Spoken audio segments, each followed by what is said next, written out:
All right, everyone, and welcome back to this episode of The Big Life. Jordyn, 1-0, Michigan State. How are we feeling? Feel good. Feel really good about it.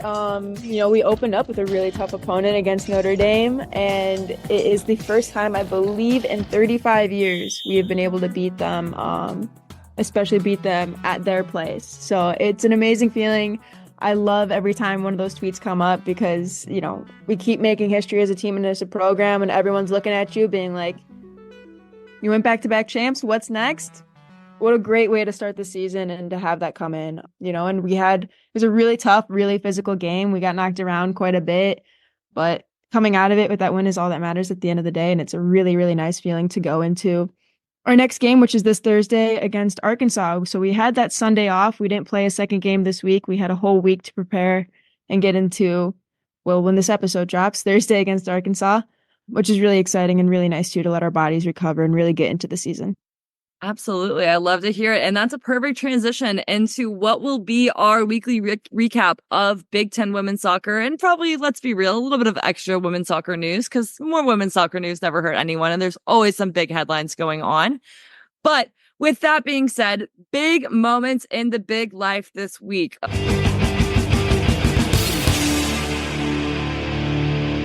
Being headlined by Michigan State's 2-1, not really an upset, but very intense game against home team Notre Dame. So take us into more. You said, it's a great feeling. What was the game itself like? Talk about the goals. What was that feeling? Yeah. So, for me personally, this is the second game I've ever not participated in due to injury. I was out on the sideline, so I got to truly just watch it as a fan, which is something I'm not really used to. And as much as it sucks not being able to be out there, it was kind of exciting because it was such an intense game going back and forth. We came out right away, super strong, scored a goal almost immediately. Unfortunately, Notre Dame followed it up pretty quickly, and it was tied 1-1 going into that second half. And then again, pretty much right off the whistle, we were able to put another one in the back of the net and kind of maintain throughout that second half going into it and winning 2-1. Like I said, this first time in 35 years. We've played Notre Dame. This is our third time now since my career.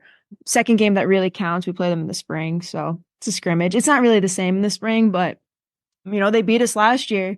It was pretty brutal. It was kind of our wake-up call last year, was that game against Notre Dame, and being able to kind of come back, reset, and to do this right off the bat is really, really exciting. And it's going to mean a lot to our team as we take this momentum going into Arkansas, which I think are two of our tougher games in our kind of non-conference schedule. Absolutely. I think that's a really great point. And not that this is not always going to be about Michigan State and Iowa, but I think we would be remiss to not talk about Iowa women's soccer.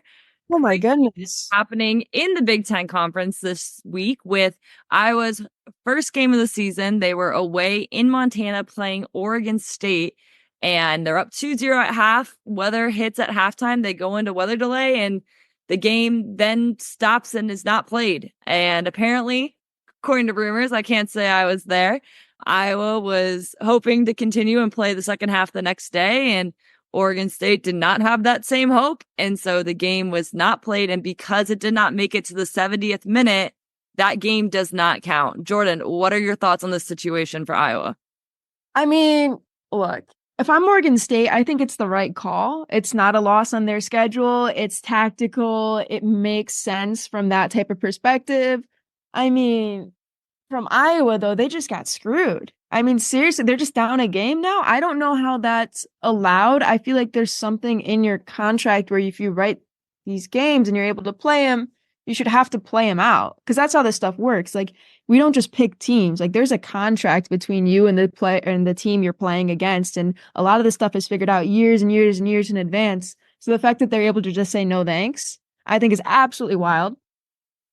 They're 25 minutes short of a win. That's tough. That's really, really tough to be an Iowa fan and to see that right now if you are one. It's tough to hear. You have a freshman that scored both the goals. So a freshman's having a breakout game for her in her first college game, scores 2 goals to go up 2-0. Those goals don't count for her now, in any kind of record. And I think at a certain point, like you said, I don't know the details. I wasn't there. I'm only getting obviously one half of the story. I understand that. And I saw a lot of very sassy tweets coming from Iowa women's soccer Twitter page. So if you need a chuckle, there's some good stuff. If you know, you know. But with all that being said, I don't understand how one team can kind of elect not to play and have that not count as a forfeit, like at a certain point. Like, how does it not benefit Iowa? Like, if you don't want to continue the game, that's fine, but how does that not count against you? So it feels like a weird loophole. Like you said, if you're Oregon State, it's relatively tactical. Can't necessarily, but that's where the tactics and the morality seem to come into play. And Iowa definitely got screwed. And, when you're looking at things way, way down the line, such as like RPI, strength of schedule, games played, having one less game is a potential to make a difference maker. And so that's really unfortunate for Iowa right now. Yeah, I didn't even think about that either. Like you're talking NCAA tournament bid, and that could have been the difference between making it or not if I was the team on the brink. So that's just really tough. I don't understand how that's allowed. I don't think it should be. I think you'll see some of Iowa's contract revisions. I mean, we never see them, but in the future, I would suspect that they have kind of clause in their contracts with teams that they're no longer allowed to do this because, I mean, that's just crazy. There's no other way to put it. That's just crazy. Absolutely. Other big headlines that I know caught my eye cutting out of the Big Ten is number 6 Nebraska at home losing the first game of the season. So they lost to Oklahoma State 2-0 in a pretty big upset. And I don't know. I know I saw some crazy tweets about the upset that pulled and how that was a different Nebraska team, especially when you have stud Eleanor Dale not there anymore. Jordyn, what are your thoughts on this? See, I believe in their first game, you had Sarah Weber with a hat trick from what I saw. I think she's the new Eleanor Dale for them. Very simply put, she will fill in those shoes. And I think she is a fantastic forward and someone to be reckoned with on that level. I think what Nebraska's missing now is a Sarah Weber. They need someone else to step into her shoes as she moves up the ranks here. If you're looking at this box score with this, I didn't watch the game, but with 22 shots, Nebraska only put 4 on goal, with none of them converting. Oklahoma State had 13 shots, 3 of those being on goal and 2 of those being in the back of the net, which 22 shots and 4 on goal, I don't think that's great statistics for you as a Nebraska team. And I don't know if this was just something out of the blue, like a tough game for them, or if this is potentially something they're going to have to struggle with throughout the season. I think this is kind of the exciting part about being so early into season is you get to speculate on this stuff without much record to back it up for the rest of the season. So, my favorite rumor, well, I don't even know if it's a rumor, but the thing I heard about Nebraska is they actually practice slide tackles, like in practice. Like they have time dedicated in their 20 hours to practice like slide tackling, which I think is absolutely crazy. And it makes sense when you play them. I was going to say, as someone who's played Nebraska for 5 years, that adds up. That 100% adds up. I almost like it though. Like if you're practicing it, does that mean you can do it safer? Like, is that, I don't know.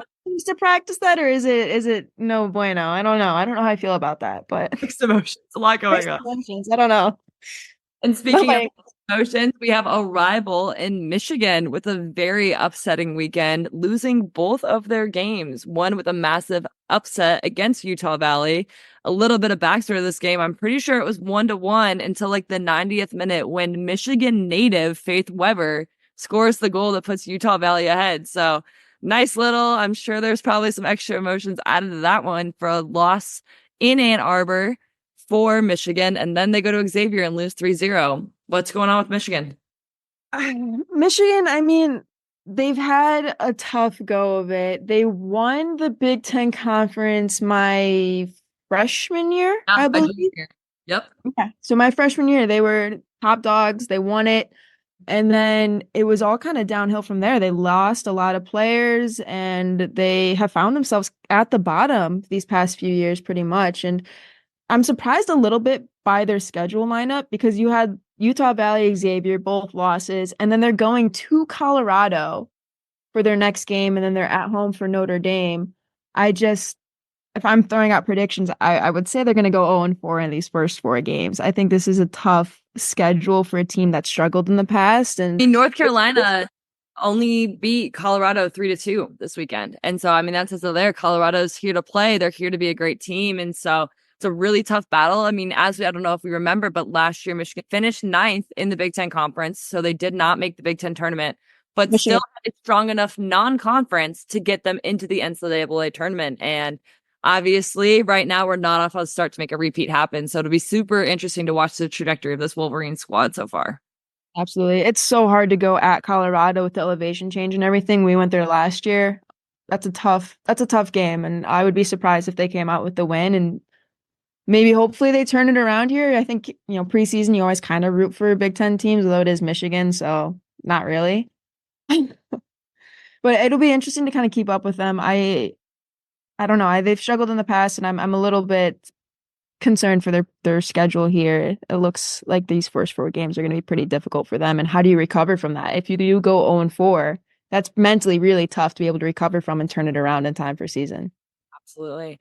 And there's 18 teams in the Big Ten this year, so we're not going to be able to give highlights on every single team's weekend. But as always, you can find team social media to have more information. And Jordyn and I will always be back with the big moments in the big life to start every week. But there's some other women's soccer news that is going on that I don't know, I feel like I'm drawn to. And that is the Women's Super League from England crossing over with the NWSL this week for games. So we had Washington Spirit versus Arsenal play on Sunday night. And then on Monday night, we have Gotham versus Chelsea. And so Arsenal did beat Washington Spirit. And I know, especially being overseas, a lot of my Twitter feed, I feel like, is, what is the best league in the world? Where are the best players playing? And there's always debate. Is it NWSL? Is it WSL? So on and so forth. So I know I've seen some Twitter sprawls going on between the two fan bases, and it's going to be really interesting to see how these two different leagues really shake out. Absolutely. I think it's a battle of styles. I'm fortunate enough to have gone over this past Christmas break, and I played against some WSL teams, like the real roster teams. And it is a completely different style than I think you see a lot of these NWSL teams and just American soccer or football in general. And, I think from what I've heard, a lot of people believe that the superior league is the WSL. NWSL is still fairly new in comparison, and they have brought over a lot more talent and are maintaining a lot more talent, where in previous years a lot of the top Americans would go overseas and play in these leagues. So I think the NWSL is growing and growing in strength, but a 2-1 game is not a blowout by any means. So I think it's definitely a statement, and that we're here to compete, and it'll be interesting to see how the rest of these games turn out. And I hope that they continue to have these crossovers, because they're super exciting to kind of see that the differences in soccer.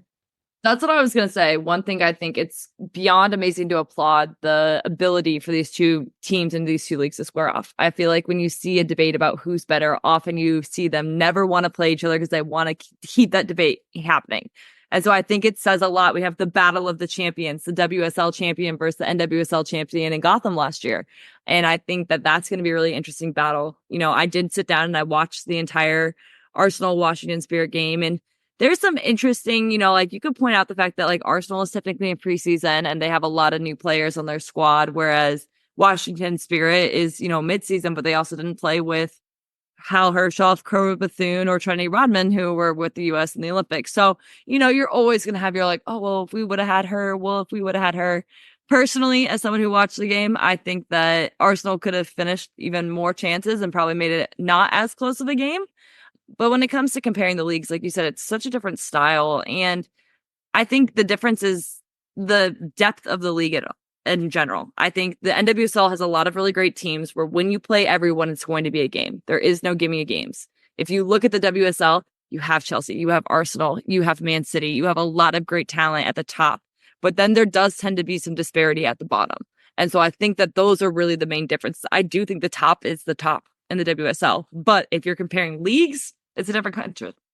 Yeah, that's a valid point. Very interesting take there. And yeah, like I said, I hope they continue to do this. I think it's super fun and exciting as a fan, and it's definitely something to be able to look at and compare these two leagues too. Another thing that happened is we had our episode last week. The USL Super League kicked off with some impressive crowds here to start the season. Absolutely. There was 3 games in the Super League played. There was a 1-1 tie with Tampa and Dallas, a 1-0 win between Carolina and DC, and a 1-1 tie between Spokane and Fort Lauderdale. So really close games, but I think the more impressive thing was the crowds. There was sold out crowds in all 3 avenues, showing excitement about this new league. There's a lot of questions about what it's going to bring. What does it mean? But I think the biggest thing that this weekend answered is that there is an audience if people want it. And so I think that was the most exciting thing that stood out to me about this USL this week. Oh yeah, absolutely. And I stand by my statement in terms of my opinion for the USL from last week is you can't be mad at more opportunities for players, and that's exactly what this is. And it's exciting to see. It's exciting to see people support women's sports no matter what league it is or where it is, especially women's soccer. So I absolutely love to see it. And it'll be interesting to watch as they continue to grow and see how the season pans out for all of them. Completely agree. And that is it for our news this week and what is big in the big life.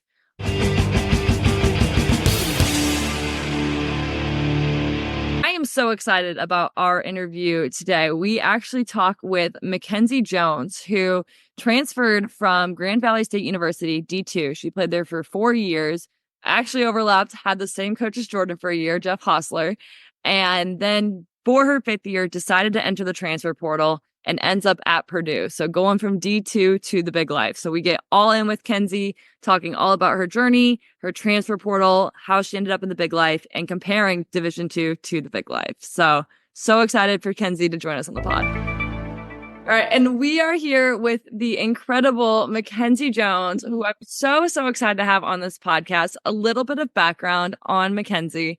So she is from St. Peters, Missouri, and originally committed to Grand Valley State University at a D2 level, where she played there for 4 years, racking up numerous awards, basically being headlined with national champion and first team All-American at the Division 2 level. Then for your 5th year, you decide to transfer and you end up at Purdue University, now living the big life. So Kenzie, thank you so much for coming on the pod. Thanks for having me. Excited to be here. I have so many questions, and I'm so excited to hear a little bit more about your journey and your perspective, especially as you've entered this new phase of your 5th year. But I think my biggest question for you is, after such a successful 4 years at Grand Valley, what was the decision point for you to want to move on to another program and enter the transfer portal? So it was a super last minute decision. I didn't think I kind of was like, oh, I'm going to transfer till end of April. So I kind of had one more spring game left against Michigan. And it kind of hit me. I was like, okay, I want to see what I can do. I feel like I've accomplished everything I can here. What's my next step? And I didn't want to not waste, that's the wrong word, but I didn't want to just go through the motions of my last year. I really wanted to push myself and see what I could achieve. So I was like, okay, it's time to be uncomfortable. It's time to really push yourself. And I just wanted to see if I could play at that level. And here I am. So did you always know you were going to take that 5th year? No, actually, my freshman year, I was locked down for the first 5 weeks of college because roommate after roommate kept getting COVID. And Jeff asked me as soon as we got it, he's like, so are you taking your 5th year? And I was like, I don't know. But I think I figured out after my sophomore year, I was kind of beginning of my junior year, I was like, okay, I think I'm going to take it. I really enjoy college soccer a lot. Yeah. So for anyone who doesn't know, Jeff Hostler is now the current coach for Michigan State. He came in when I came in, but before that, he was the coach at Grand Valley. So you got a full year with him. So we have that in common. What was he like coaching you? I'm curious. He was very intense and he had very high expectations, but he also was very good at in little moments, kind of pulling you aside and being like, hey, you're doing good. He kind of gave you that reassurance, but you really had to earn it. It's when you got a good job from him, you were like, this is the best day ever. Okay, so he's the same. Okay, yep. So going into this, you say it was a late decision to go into the transfer portal, especially because, so much of the transfer portal seems to happen after that December window, when that's when a lot of the movement of girls are committing are right at the end of season. So what was it like navigating the window, especially at a delayed notice compared to other people? It definitely was tougher. I'd have schools respond and they're like, hey, we need a 6. And then they're like, oh my gosh, never mind. Someone just changed their mind. They're actually coming back. So a lot of turnover happening at a lot of schools, a lot of coaching changes and people trying to learn their new environment. So that part was definitely difficult. But I also had a lot of people vouching for me. I had 3 completely different coaching staffs in 4 years at Grand Valley, which is not normal. And I bet at least one coach from every one of those coaching staffs was really great at giving advice and guiding me and vouching for me to other coaches. So it definitely helped a lot. So as you're going through this process, Purdue eventually reaches out. What makes you decide that this is where you want to call your home? I really so Purdue got new coaches or November. And so they had like a whole spring together, and then they kind of had a big turnover rate. I think they cut some girls to create like a new environment, a healthier environment. And so there had a lot of transfers coming in, and that made me feel a lot more comfortable. Like, okay, I'm not coming into this team that's so close, and I'm like that one outsider. Like, there's a lot of girls in the same boat as me, which I really liked that. It's Big Ten, which is what I wanted. And I really like the coaching staff. They're young, they're hungry, they're excited, they're passionate, and I really appreciated that. Yeah, that's super awesome. And so you kind of talk about like this decision of wanting to go into the Big Ten. As a podcast called The Big Life, talking about our experiences in the Big Ten, what was it that was like, okay, like if I'm going to take my 5th year and want that next level, why was it the Big Ten that you viewed as that next level for you? In the spring, we've always played Big Ten teams. Like I played Michigan in the spring because my third head coach came from Michigan. So we would always play her team in the spring. And I just enjoyed the level of competition. We played Illinois in the spring. And then in summer league, just playing against a bunch of Big Ten girls, I was like, okay, like this is fun. Like I like this like level of intensity and level of passion. And I really had a lot of respect for it. So you go into committing for Purdue, and then preseason obviously start a couple weeks ago. When did you get on campus to Purdue? Like when did that acclimation period kind of start for you? So I was it kind of shocked me. I was one of the first people here, and I got, other than the girls who like stayed over summer, but I got here July 17th, and then like preseason started the 21st. So, but the acclimation was really easy. The girls were really great. Very, like as soon as I got here, they're like, hey, like we're doing this or this or this, like come on. And I was like, okay. So it was really nice. So as you've now had a little bit of time, I know it's still pretty early into season, but going from Grand Valley to Purdue, what are some of the similarities and differences you've noticed between the divisions and the levels of D2 to D1? I'd say the difference is maybe consistency. Like at Grand Valley, like there would be great passes, great balls, great ideas, but it wasn't ever like it's not as consistent as it is here. It'd be like one, I don't know. I guess that's a big difference is the level of consistency and like technicality, finishing, defending, just everything all across the board. But I think a big similarity is just the journey itself. I guess I've noticed a lot. Like there's still girls who are going to thrive and have a great preseason and play a lot. And there's girls who are going to struggle and go through the same mental challenges that anyone goes through at any school. I think it's very similar.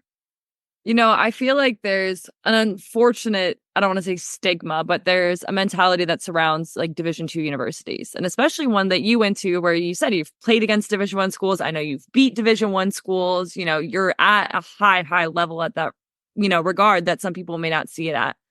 What kind of stigma or like do you think you faced when committing and choosing to go to a D2 that maybe you don't have now at a Big Ten?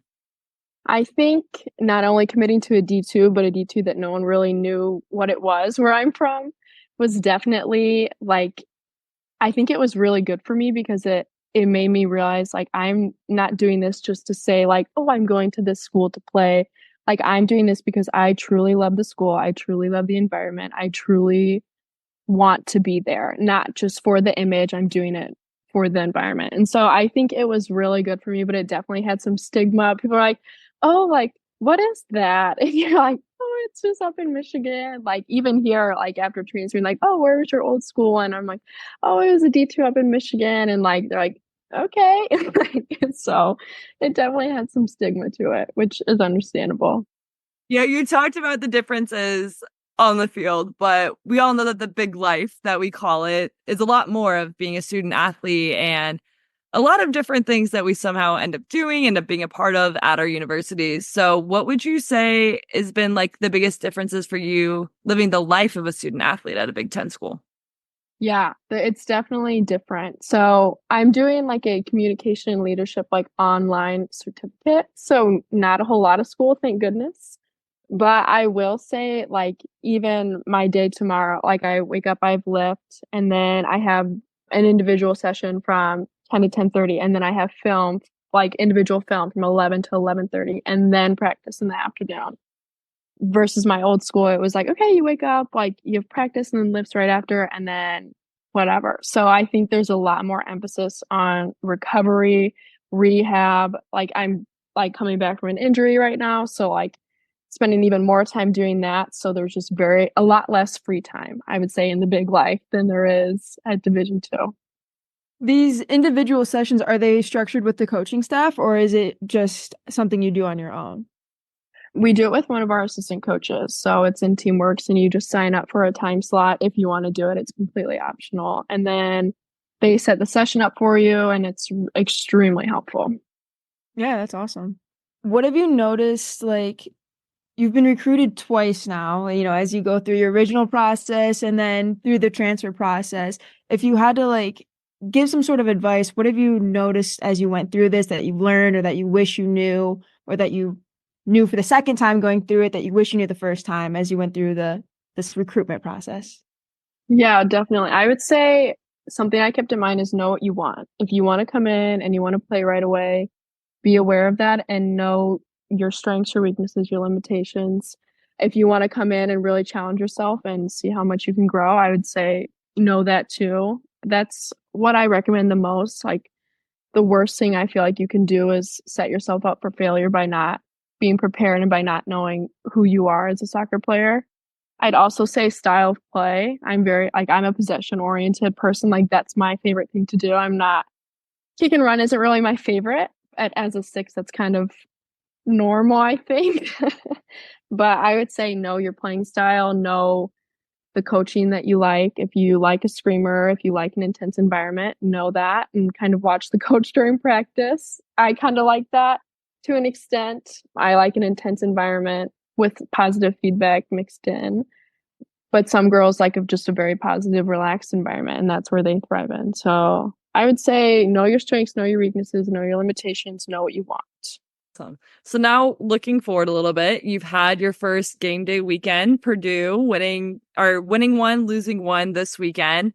What does it mean and what are you looking forward to for this Big Ten season going forward? Growth. I'm so excited. Like we're a brand new team. We have, I think 13 new girls, something crazy, 11 new girls or something.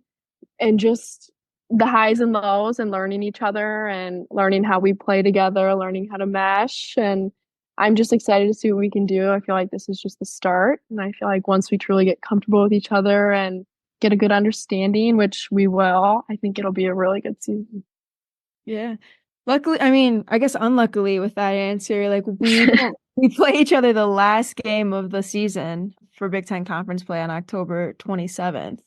So you guys got a lot of time to figure it out here. I'm a little nervous now. It's so full circle. I'm like first college game with Jeff, last regular season college game with Jeff. I'm like, wow, a little poetic. Maybe we'll have to like play some mind games or something. Have him start like yelling at you on the field to like, like tricky. I love it. One thing about Purdue this year is just the newness of it all. You have a new coaching staff, you have a lot of new players, and the Big Ten in general is new with 4 new teams being added and so much going into the ringer. What is it that's going to make Purdue women's soccer successful this season? I would say our leadership. I think we have really good leadership from the coaching staff to the captains to the bench to everyone in between. I think everyone has the same goal in mind of success and is willing to do anything they need to do, whether it's on or off the field. And I think that alone creates a culture that leads to success that I really respect and appreciate, and I think will help us thrive in a new conference and in a new environment with new teams. We kind of talked about a bit about the stigma in some regards of going D2. And, you talked about so positively your experience and saying that that's what you needed at the time. For an athlete who's currently, debating about, do I want to go Division I route? Do I want to go Division II? What, I guess, advice would you say to them, especially emphasizing your pathway in Division II? My biggest advice would be put your ego aside.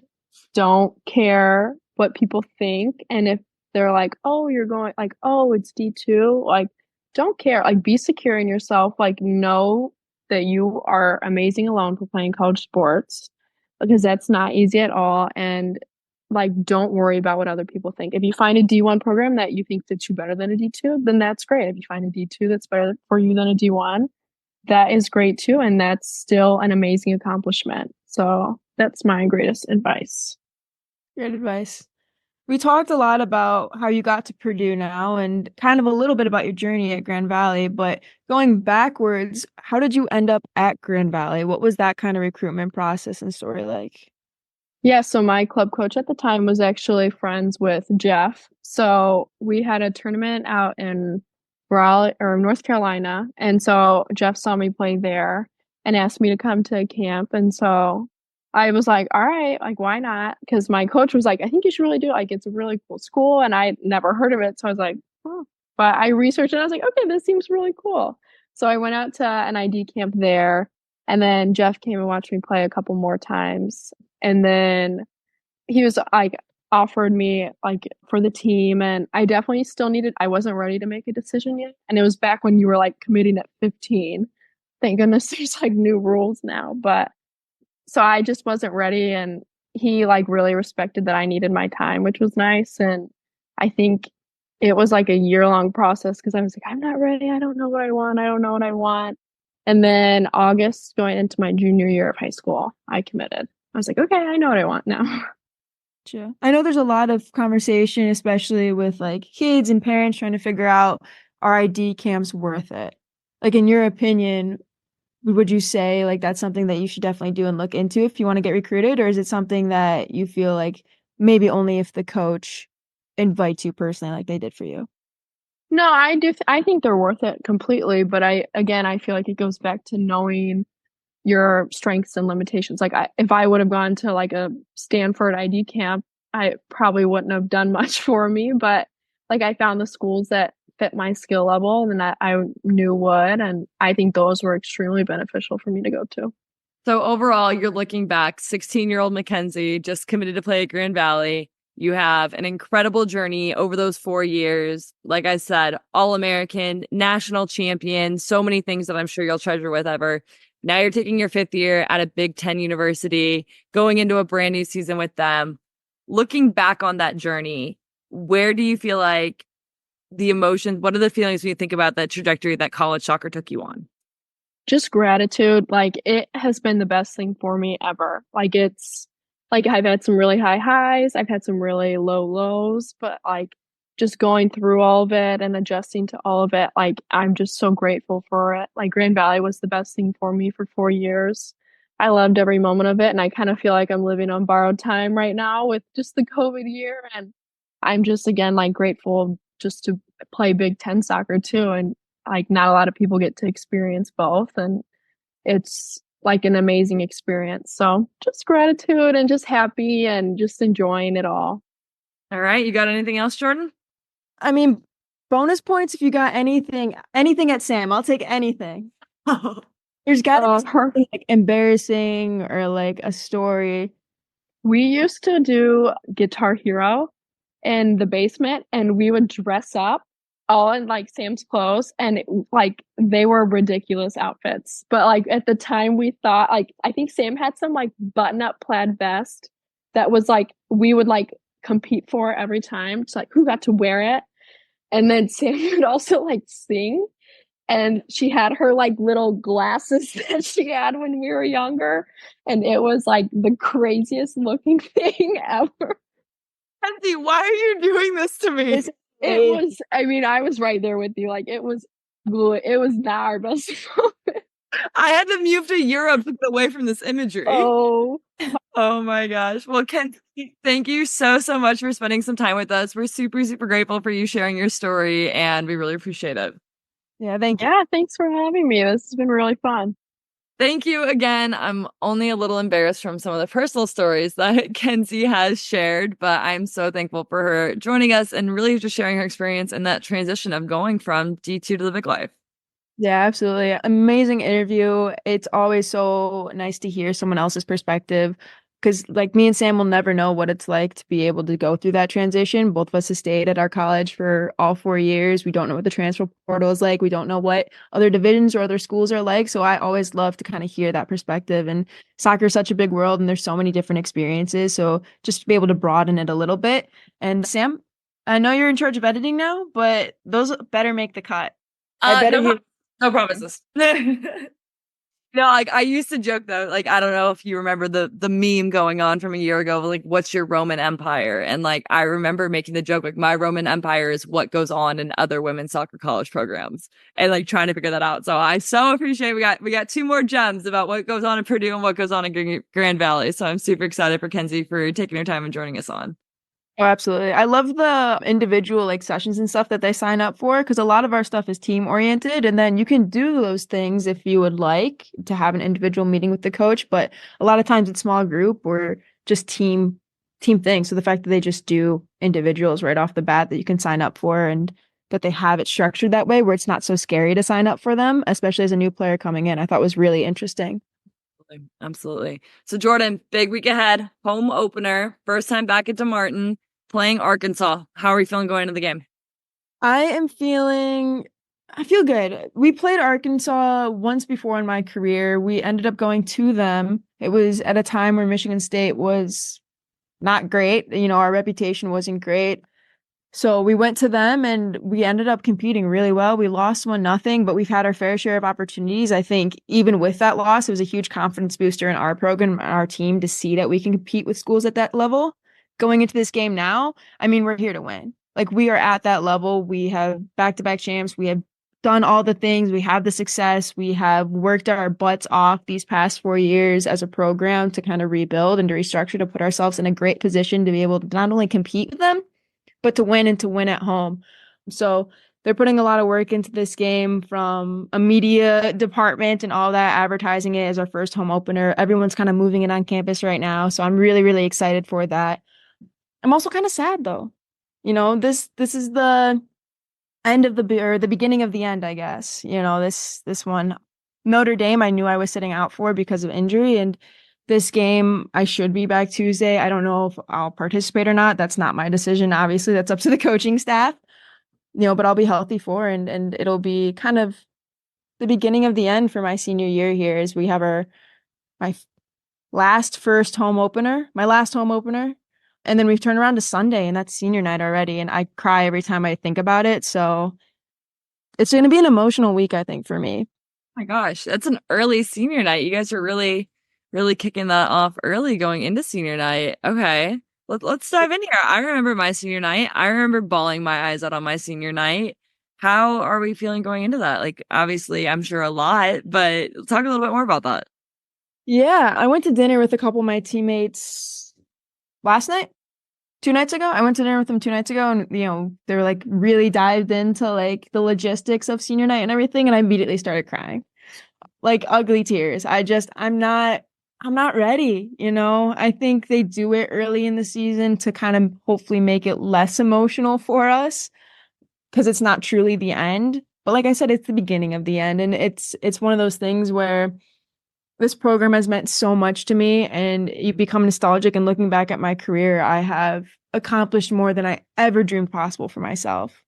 Michigan State has given me so many opportunities and I will forever be grateful for this university and for this program. And it almost like it doesn't start the clock because we've already had games for it, but it is so close to the beginning. Like I'm like, you know, clock's ticking towards the end of my career here and my end of my time in this program, and I'm not ready for that to happen yet. You know, I'm so thankful and I'm so filled with joy to be a part of this team and to be a part of this program and to have spent my 4 years here that it's sad. It's sad to think about and to see and to have it all kind of wrap up, but it's also so amazing. You know, the tears come because I had such an amazing experience and to have something so special that it hurts to say goodbye so badly.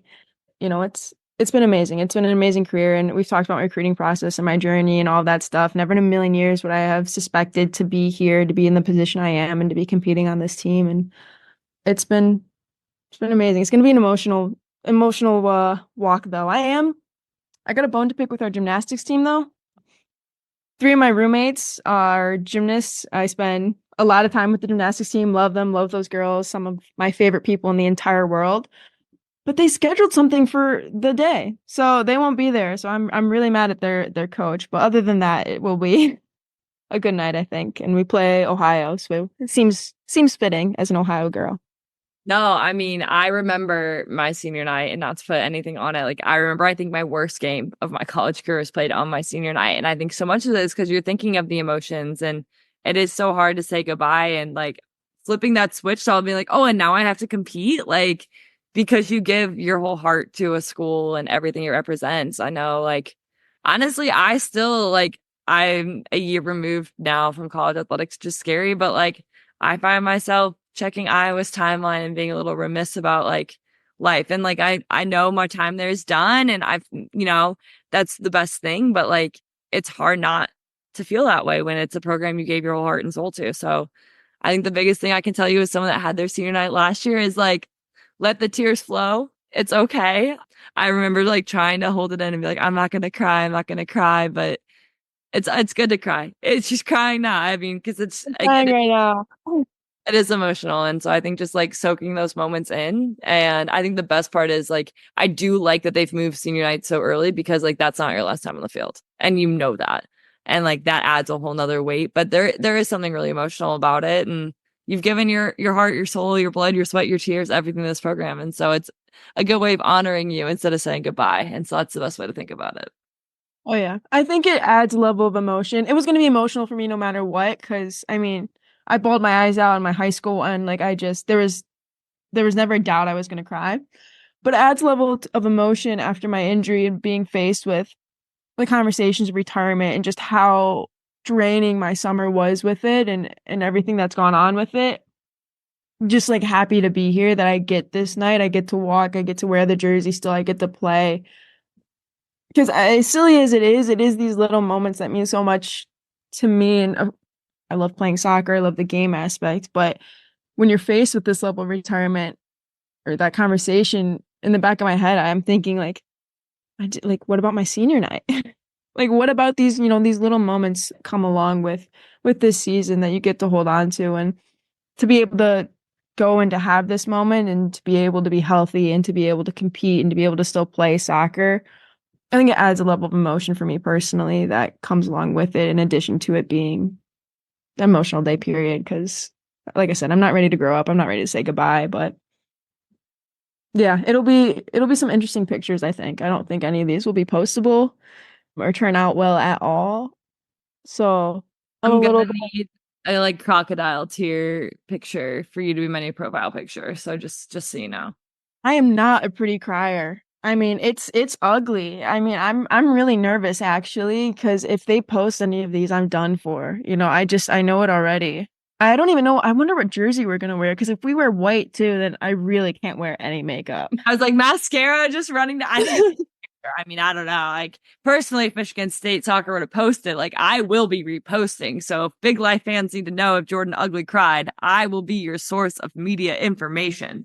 I will literally buy Photoshop or Facetune or whatever, and you'll see the Michigan State version of it, and then you'll see me, and they won't even look similar at all, and I won't care. Oh my God. Real. Well, I am so looking forward next week to hearing how your special day goes. I can't wait for the program to honor you for such an amazing impact that you have. And I know it'll be beyond special and something you'll forever cherish. So I'm sending so much love to you from Sweden to enjoy this night. I know all of our listeners are. So happy senior day, Jordyn. We will talk all about it next week. And for everyone else, soccer on.